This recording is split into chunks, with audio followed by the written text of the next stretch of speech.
Thank you for joining us at GBN Live. We would like to thank our sponsor today, Grand Strand Law Group. Their phone number is 843-492-5422. Myrtle Beach and North Myrtle Beach areas. You can contact them at grandstrandlawgroup.com.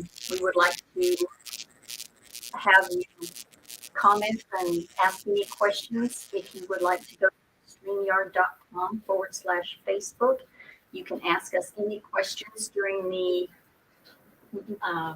time today, and we will gladly answer it for you. Stay tuned. GBN Live is next.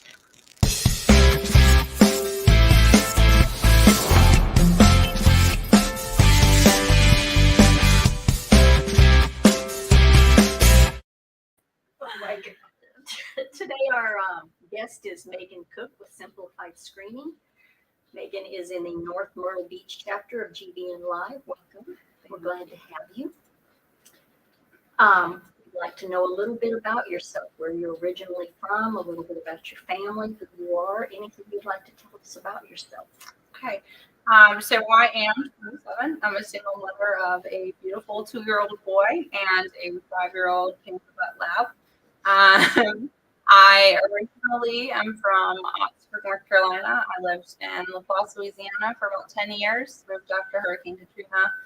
Got back to Creedmoor, North Carolina, which is probably got one stoplight and a Bojangles. Graduated high school from there and then moved out to Chapel Hill to get my bachelor's.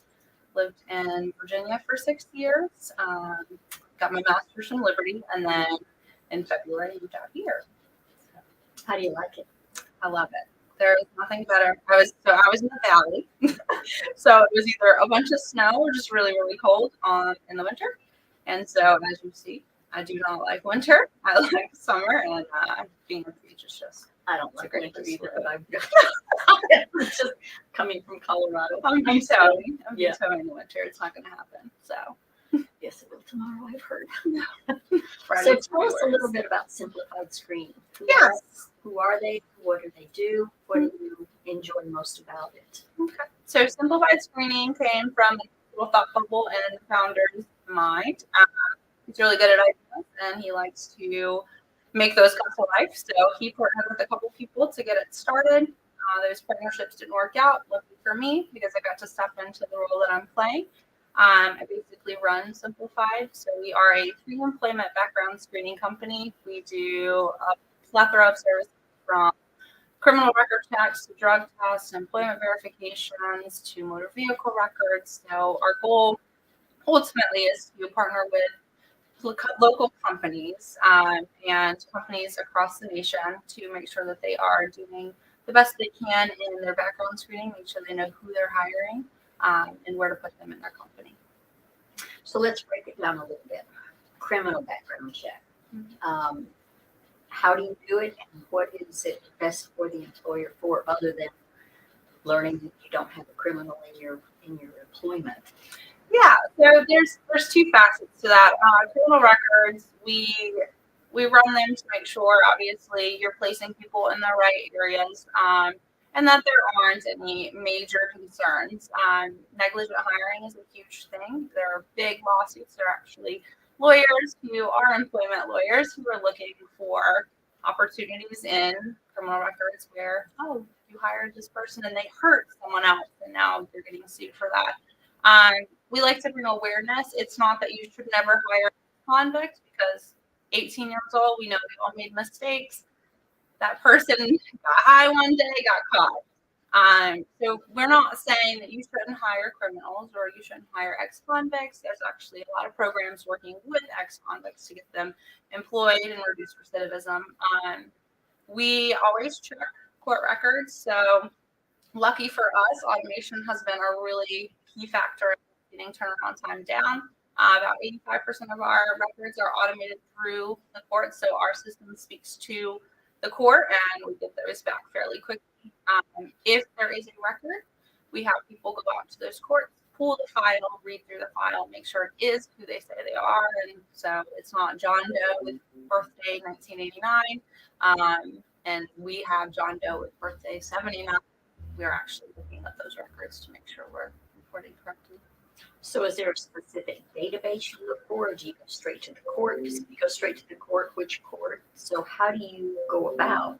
Yeah. What's your favorite way to do it? So how I would do it and how we do it with our company, there's always a social security number validation and trace. What that does is it gives me 7 years of residency. And that comes from credit data, applications, loans. It's pulled through a plethora of different areas to give us that information of where you've been. We look at that, any counties you've lived, any states you've lived, we run those from that.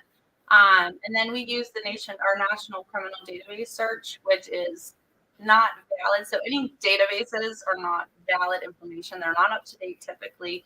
They're not going to give you disposition. So we only use it as pointer data. So what the national crime does is it lets me know, hey, you went to Vegas, and what happens in Vegas does not stay in Vegas. So everyone knows.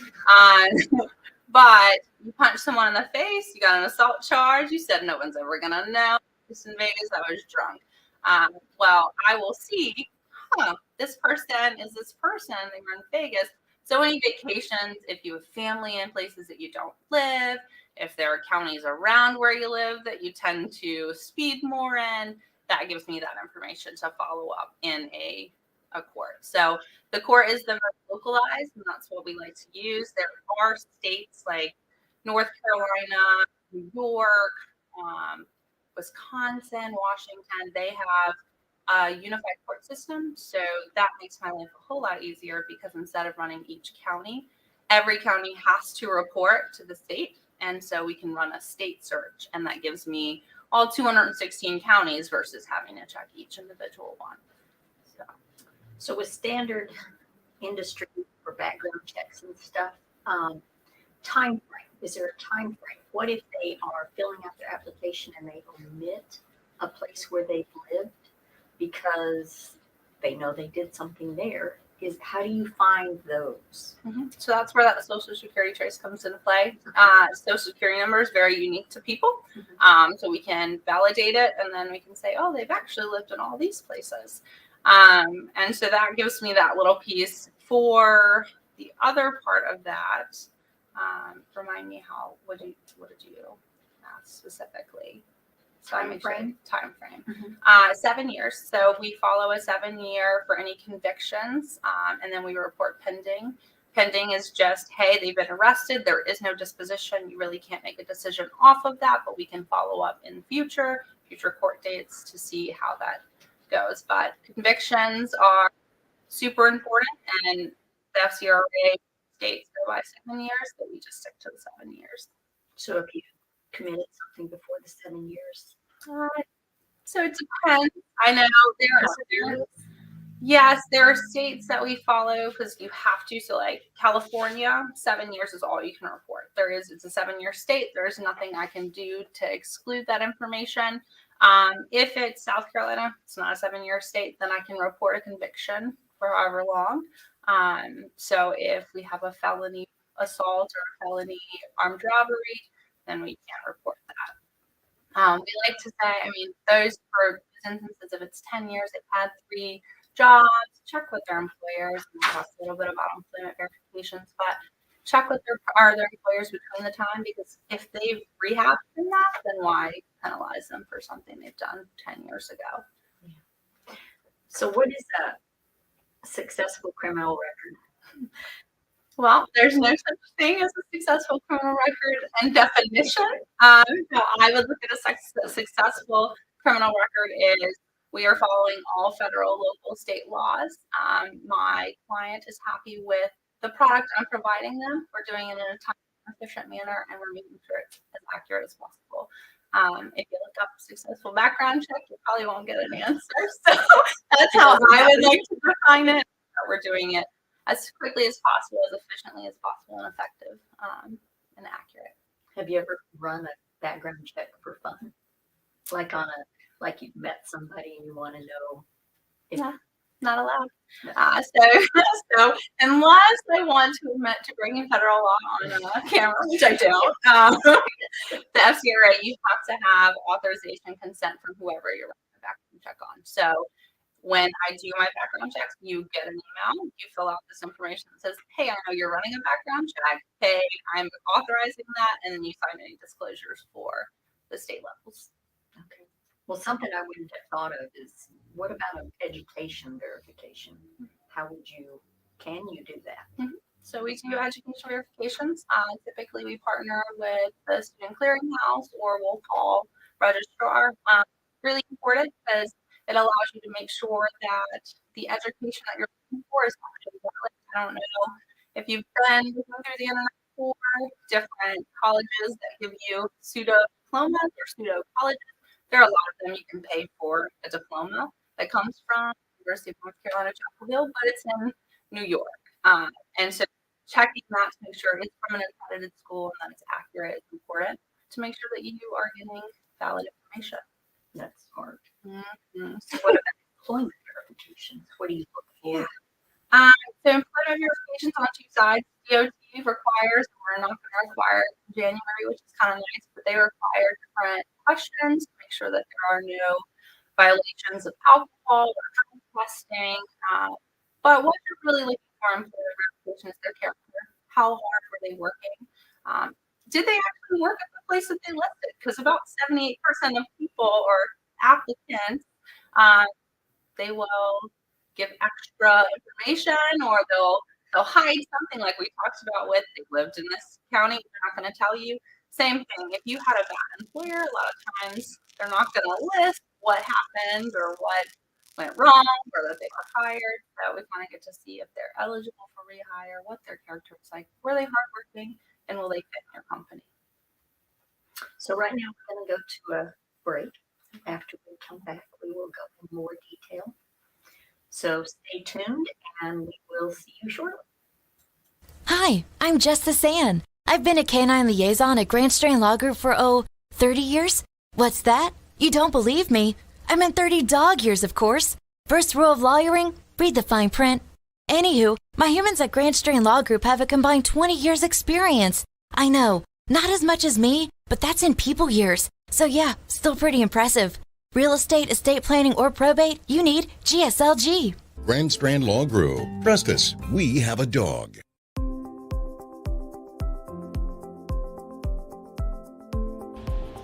Great Business Networking grew out of the idea that by creating lasting friendships within the community, we can make the community even better.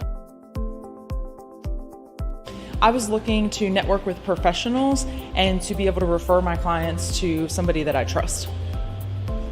Well, it's really important to trust the members of the group because we really generate quality referrals, and to know somebody, be friends with them, and get that the qualified referral is the key to success.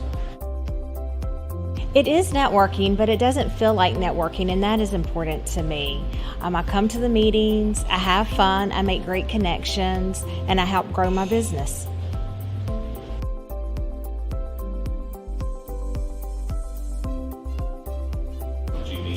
GBN, these are some of the best professionals in the market, and having that resource available to me, that's priceless.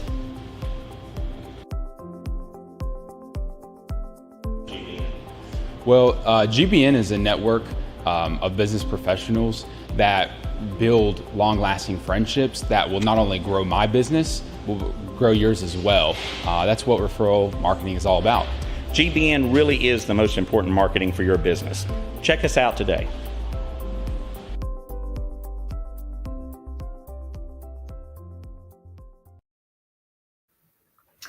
So before the break, we talked about different types of verifications and everything else. There are several more I'm sure that we won't even get into, but let's talk about social media. Yeah. So social media is a huge thing, especially in this day and age. We have come up with new ways of looking at social media. I don't know if you've looked at discrimination as a huge piece in HR and in the workplace. What we do is we take that off HR sense. If you go on someone's social media, whether or not they're looking for it or not, and they're posting about their religion, their sexual orientation, you see what color skin they have, you're opening yourself up to discrimination. Or them saying, hey, you didn't hire me because you looked at my profile and you saw this. So the way we do social media is we take it off your hands. We look at any public records that are posted, and that comes from likes, reshares, you name it. So if you click and you like something, it has vulgar language, it has obscene, like violence, or there's a lot of nudity, guns, drugs, you name it. It pops up on our social media report, and we can report that back to you.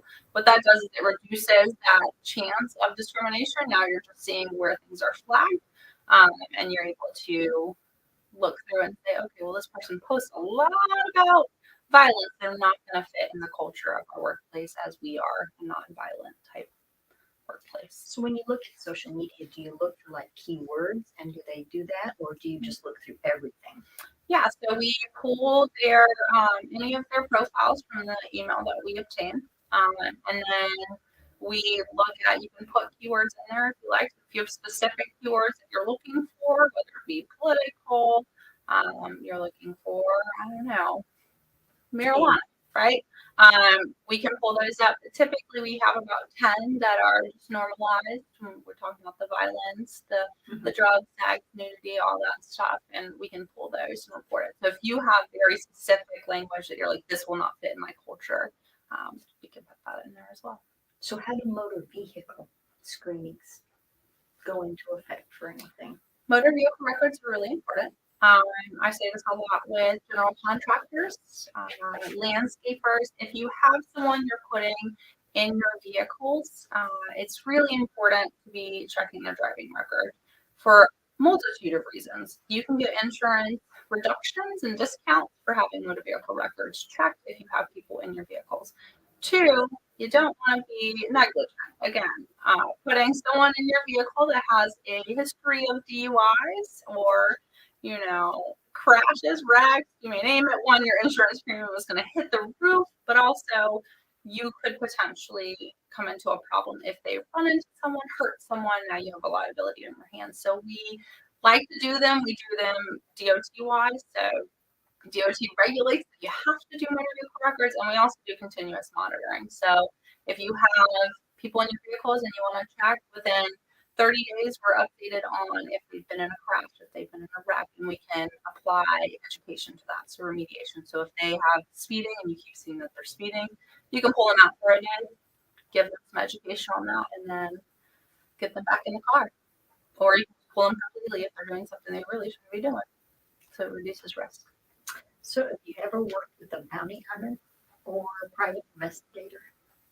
No, I have not, but that probably would be a good idea. Find some people. Yeah. So imagine that was one of the questions that was asked. So compliance issues with drug testing and stuff like that. Do you guys do the drug testing? And do you have a facility, or do you go into the workplace, or? Yeah, so we partner with LabCorp and Quest. Those are 2 big drug testing facilities. We're able to go through our platform and get the chain of custody, get it scheduled to the closest facility to the applicant. So we try to make it as easy as possible. If the HR wants to go in and order it closest to the facility, that's fine. But a lot of times we allow the applicants to put in their address, see what's the closest facility, and then we give a window of time. Typically it's 2 days, excluding weekends, to get that drug test in. The results are reported right back to me. We have an MRO on staff, so they will check, they will call if they have a positive, if they need to verify. Someone asked me the other day about poppy seeds. Poppy seeds, there is a range that these poppy, you cannot have enough poppy seed bagels, muffins to make it positive. So that is not really a good excuse. So just if you're looking to get over on somebody, don't do poppy seeds. There's a range that falls where poppy seed would fall into to make it not positive.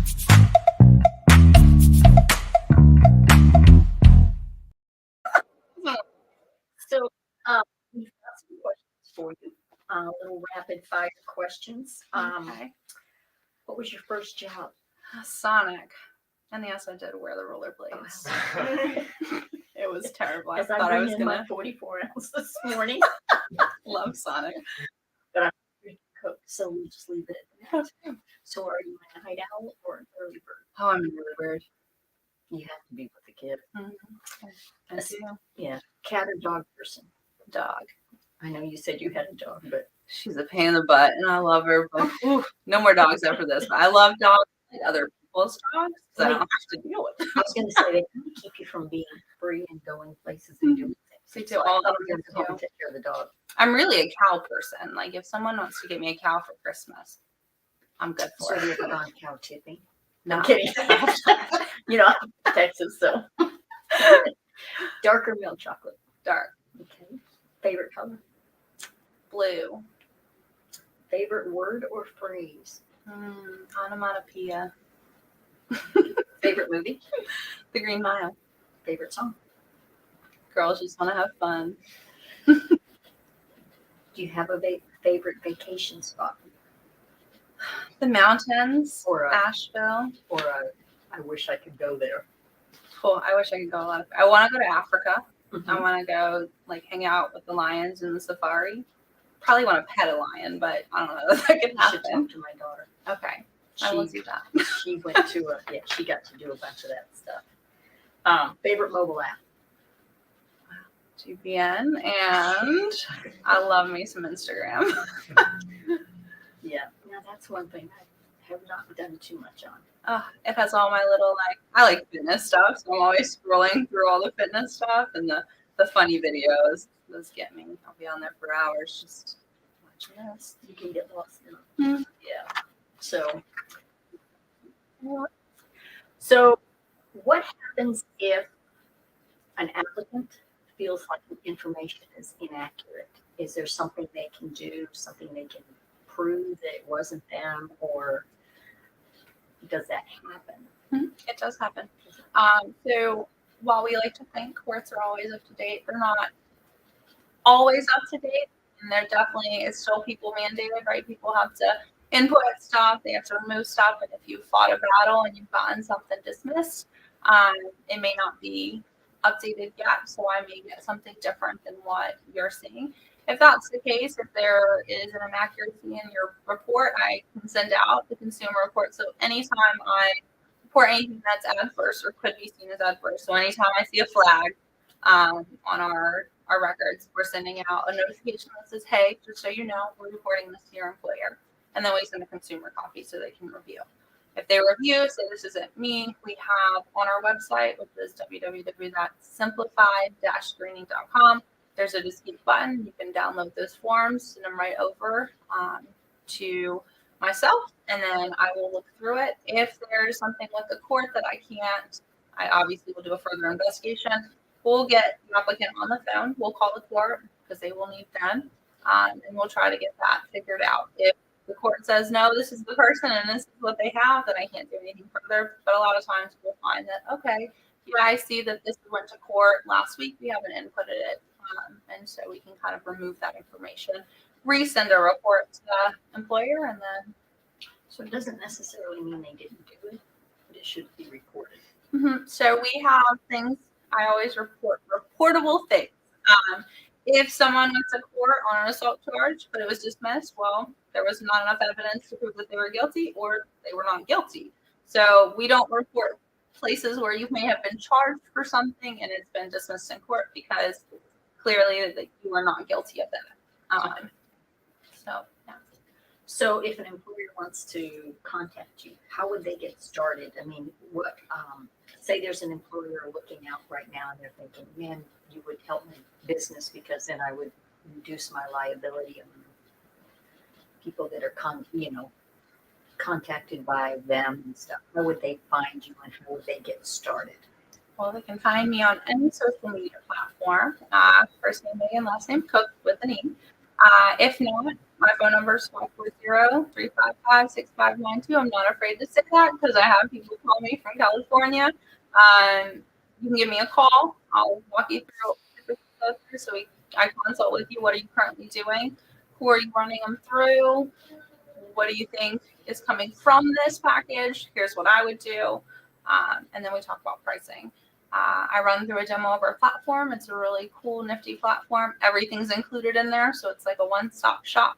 And it only requires a couple pieces of information from HR. And then we go forward. If not, on our website, you can hit the button that says request a demo. It sends an email right to our team. You get a demo scheduled, and then I am in a bunch of groups, so I'm always around here. So if it's local, you're likely to see me in GBN, Junior League, you name it. I'm kind of floating around the area.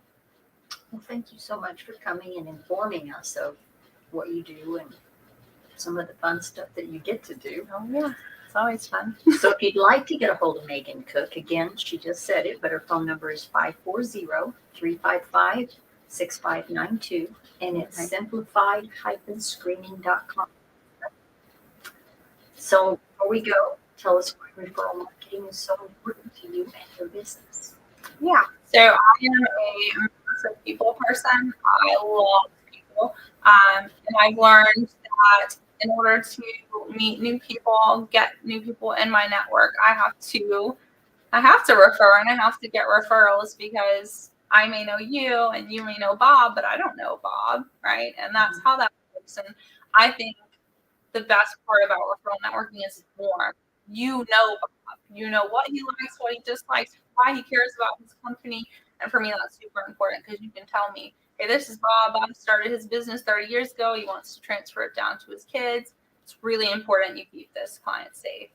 And for me, it's awesome. Like, I get to know you, your family, why you do what you do. And referrals tend to. And then Bob might know 100 people that's right. Your friend didn't know, or the referral that gave them to you didn't know. So it's a big old circle. Even more. Yeah. Well, thank you so much for coming, and we look forward to having you back someday and learning more about you. Absolutely. Thank you. So, thank you for joining us. See you next week, and come visit one of our chapters. See what we can do for your business and how we can help you.